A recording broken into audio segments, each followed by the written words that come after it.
Comando de válvulas, o funcionamento. Então a gente ficou discutindo aí o tal do lobby, o ressalto, que abre a válvula, mas como que funciona isso aí no final? Eu tenho um eixo e usinado eu tenho um certo ressaltinho, em inglês eles chamam de lobby. Esse ressalto é que vai determinar quando e como a minha válvula vai abrir. Então se eu tiver um ressalto mais largo, ela vai ficar mais tempo aberta, e se eu tiver um ressalto mais alto, vai abrir mais ainda a válvula. Então nesse caso aqui, se eu tenho a admissão, por exemplo, desse lado, na hora que o lobby vir aqui para baixo, vai empurrar a válvula e vai abrir a válvula. Quanto mais aberto, teoricamente, melhor o fluxo, até um certo ponto. A gente vai ver mais em detalhes. E nesse caso aqui, essa foto é muito bacana, que a gente vê o ressalto aqui, vê o tuchinho hidráulico já direto no comando de válvulas. O hidráulico porque tem um furinho, eu tenho o duto de óleo levando óleo pressurizado aí, ele empurra a válvula e tudo empurra para baixo. E aqui no meio eu tenho tanto a parte de fluxo de óleo, quanto a parte de fluxo de líquido de arrefecimento, porque afinal é tudo alumínio, senão isso aí vai derreter, né? E por que eu tenho que brincar com o tempo de abertura enquanto abro a válvula? Na verdade é aquele conceito, tem uma relação direta, totalmente direta, de quanto de torque o meu motor produz com o ar que eu estou conseguindo colocar para dentro do cilindro. Quanto mais ar, mais torque. Então, quando eu vou dimensionar o meu motor, eu vou determinar qual que é a região de torque que eu quero máximo, qual rotação.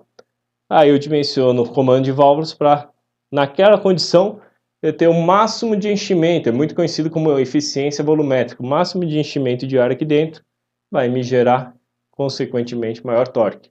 Fora disso, em alta rotação eu perco, não consigo colocar tanto ar aqui para dentro. E, por incrível que pareça, em baixa rotação o ar entra e sai. Por que que isso acontece? Na verdade, o motor em si, a velocidade do que está tudo ocorrendo aí é muito grande. Então, a velocidade do ar entrando, os gases de escape, é tão enorme que eu começo a ter influência das inércias dele. E aí eu começo a brincar com o comando de válvulas para tentar burlar um pouco essas inércias e otimizar o meu motor em certa condição. Qual que é o grande problema no motor de carro de passeio? A gente quer o melhor de tudo, melhor torque possível em qualquer rotação. Isso é extremamente difícil, tanto para economia de combustível quanto desempenho. Já se eu vou fazer um motor de gerador, né, um motor estacionário e tal, ou um motor de navio, não estou nem aí para a faixa de rotação fora da operação. Eu quero só saber qual que vai ser a condição melhor naquela rotação constante. Então eu dimensiono tudo para atingir o máximo de eficiência ali. Mas no nosso caso, não. Olhando em mais detalhes o outro slide para entender o porquê disso. Então voltando lá no slide no começo do curso, onde eu mostro os 4 tempos, o que acontece? Eu começo a ter conforme meu motor vai trabalhando em alta rotação, imagina o seguinte, eu tenho a fase de admissão. O pistão começou a descer com uma velocidade gigantesca. Antes a minha válvula estava fechada, porque eu vim lá da fase de explosão. A fase de admissão, que é esse lado aqui, estava fechado. Então o ar nesse duto e em toda a admissão lá para trás estava parado. Consequentemente, o que acontece? A hora que eu abro a válvula e o pistão está descendo, esse ar não vai entrar instantaneamente para dentro do cilindro. Se fossem rotações, eu girando na mão aqui, tudo bem. Mas estamos falando de rotações elevadíssimas, velocidades enormes. Velocidade aqui dentro desse duto aqui facilmente passa de 600, 700 km por hora. É muito rápido. Então o que acontece?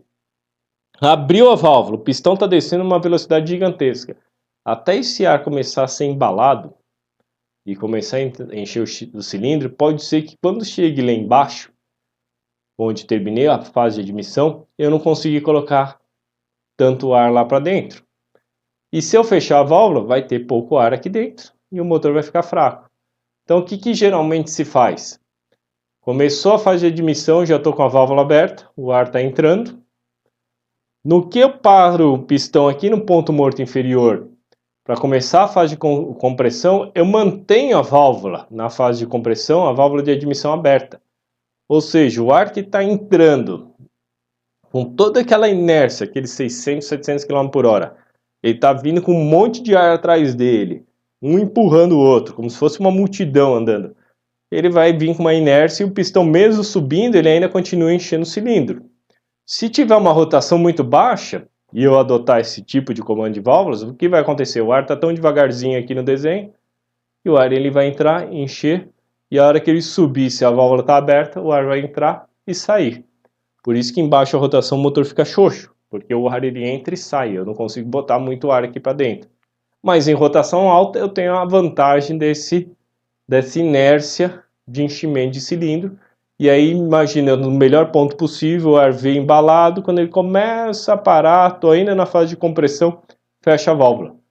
E aí eu enchi bastante o cilindro. Então é engraçado que quando você faz os cálculos e as medições, você vê que em torque máximo, às vezes o motor, o enchimento volumétrico dele é maior do que, por exemplo, se eu tenho um motor 2 litros, aí você faz o cálculo, na verdade não está com 2 litros, você está puxando 2 litros e 2, 2 litros e 4, porque eu tive ar sendo empurrado lá para dentro, com essa inércia, né? Fechei, deu a explosão, né, compressão, explosão, e começa a descer aqui na fase de explosão. Se eu esperar o pistão chegar na fase final, né, no ponto morto inferior da explosão, para abrir a válvula de escape, o que vai acontecer? Vai abrir a válvula de escape, o gás que estava lá dentro, até ele começar, opa, agora abriu a válvula de escape, deixa eu sair. Se eu fizer isso, talvez não dê tempo de eu tirar todos os gases de escape. E aí eu vou ficar, no momento que eu tiver essa válvula fechando, para começar um novo ciclo de admissão, eu ainda ter gás de escape aqui dentro. E vai me impedir a entrada. Então é muito comum, se eu quero mais desempenho em alta rotação, em baixa rotação isso não tem problema, que dá tempo das coisas acontecer. Mas em alta, o que eu faço? Estou com o pistão aqui mais ou menos, um pouquinho depois do meio do caminho, antes de chegar no ponto morto inferior, eu já começo a abrir a válvula de escape. Para dar tempo dos gases, opa, abriu a válvula de escape, deixa eu começar a sair. Para quando começar um novo ciclo de admissão, eu ter expulsado todos os gases. E também, a gente vai ver até numa animaçãozinha aí, há momento que no final da fase de exaustão, eu já começo a abrir a admissão. Por quê? Porque se eu só esperar o pistão começar a admissão, ponto morto superior, começar a descer aqui para abrir a válvula, até esse ar ganhar embalo, já era, o pistão já desceu. Então é muito comum eu ter o famoso cruzamento de válvulas. Então no final da válvula do ciclo de escape, eu já começo a abrir a admissão, para esse ar começar a querer entrar aqui para dentro, mas você fala, pô, mas já não tem gás de escape ali, como ele vai querer entrar? Isso é fato. Mas pelo fato de o gás de escape estar saindo tão rápido em rotação alta, ele cria como se fosse um vácuo e suga ajuda a sugar, começar a tirar da inércia toda essa parte esse ar de admissão. E aí esse gás que está sendo expulso começa a virar um vácuo aqui e ajuda a puxar a admissão e eu começo a trazer mais ar para a admissão. Então, se eu for fazer, por exemplo, um motor para altas rotações, comando de válvulas extremamente bravo, né, que a gente fala, em alta rotação, para vir bastante potência em alta rotação, eu tenho um baita cruzamento. Para que em alta rotação, esses gases sendo expulsos, eles já começam a ajudar a admitir, a puxar o ar de admissão. E durante a compressão também eu deixo isso aqui bastante aberto para esse ar que está vindo com uma baita velocidade ainda continuar entrando. Isso eu faço a curva de torque lá para cima. Contudo, em baixa rotação, eu penalizo, porque ou eu vou estar jogando ar e combustível novinho para o gás de escape, e também na fase de compressão estou fazendo ele retornar. Então é que nem fala, botei um comando bravo, o motor ficou quadrado, né? Você vê aqueles comandos de válvulas para alta potência, o cara para o carro em marcha lenta, ele fica todo quadradão. Por quê? Todo falhando, porque o fluxo de ar dentro do motor está horrível. Ele só vai funcionar bem lá em alta rotação. E esse é o maior senão que se tinha no passado, porque eu tinha um comando de válvulas fixo. Ou eu botava um comando de válvulas para alta rotação ou para baixa rotação. Eu já vou vir até aqui para a lousa. Mas vale lembrar um conceito fundamental que o preparador come bola. Você vê muito preparador em dinamômetro enganando o cliente. É legal, né, ser preparador, porque o cara, quem paga a experiência dele é o próprio cliente, né? Agora o seu carro, o seu golzinho tá vindo 300 cavalos, vamos botar um comandão bravo, que eu já vi muito em dinamômetro isso. Vamos colocar um comandão bravo que vai vir muito mais potência. E aí o carro é turbinado, põe o tal do comando bravo, quem paga o comando é o cliente, quem paga a mão de obra é o cliente, aí vai para o dinamômetro, em vez de vir 300 cavalos, vem 220. Por quê? O cara nem para raciocinar, né? Pegar um livro, raciocinar um pouco, que se eu ponho um comando bravo, eu vou ter um cruzamento de válvulas gigantesco aqui, a gente vai ver na animação. Se eu tenho o turbo ele está sempre empurrando o ar para dentro do motor, o motor não está sugando, ele está empurrando. O que vai acontecer? Ar e combustível vão entrar e sair pelo escapamento. É por isso que motores turbos no passado, aqui no Brasil, né, os brasileiros começaram com o turbo, tem para turbo, eles começaram, eram extremamente gastões e eram muito ruins em baixa rotação, porque eu não podia ter cruzamento de válvula, que me favorece na fase aspirada, me favorece em baixa rotação, né, ter um acerto certinho, para consumo de combustível e torque em baixa. Eles não podiam, porque uma vez que vinha turbo, pressão de turbo, eu era obrigado a estar sem cruzamento, senão eu estava jogando ar e combustível pelo escapamento. E aí o motor era ruim de dirigibilidade e consumo. Hoje em dia, com os variadores de válvula, a gente vai ver que eu consigo ter os dois mundos. A hora que eu tenho o turbo entrando, eu tiro o cruzamento. E aí a eficiência vai lá para cima, né? Então, olhando a animação aí do How Stuff Works, olha que bacana.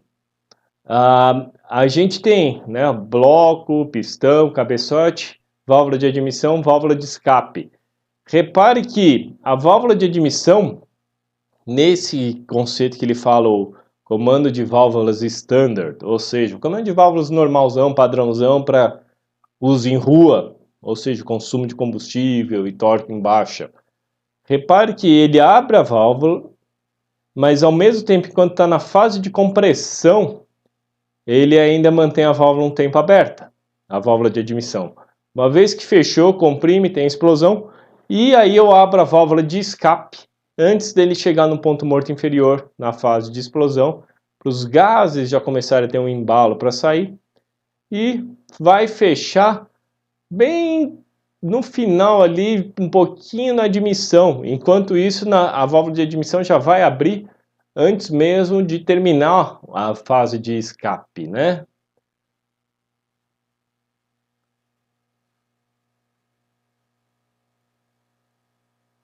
E aí, com isso, tem um pequeno cruzamento que favoreça o fluxo e o tempo de abertura aí em baixa rotação. Mas se eu mudar isso aqui para comando de válvulas bravo, né? Ou seja, de performance, olha os tempos de abertura. Então, eu já abro a válvula de admissão ainda na válvula, lá na fase de escape, bem lá atrás. Então, ainda estou na fase de escape, tentando jogar gás para fora, já começa a abrir a admissão para que esses gases de escape, junto com a válvula de escape aberta, comecem a sugar o ar de admissão para dentro do cilindro. E aí eu crio esse famoso overlap, ou cruzamento de válvula.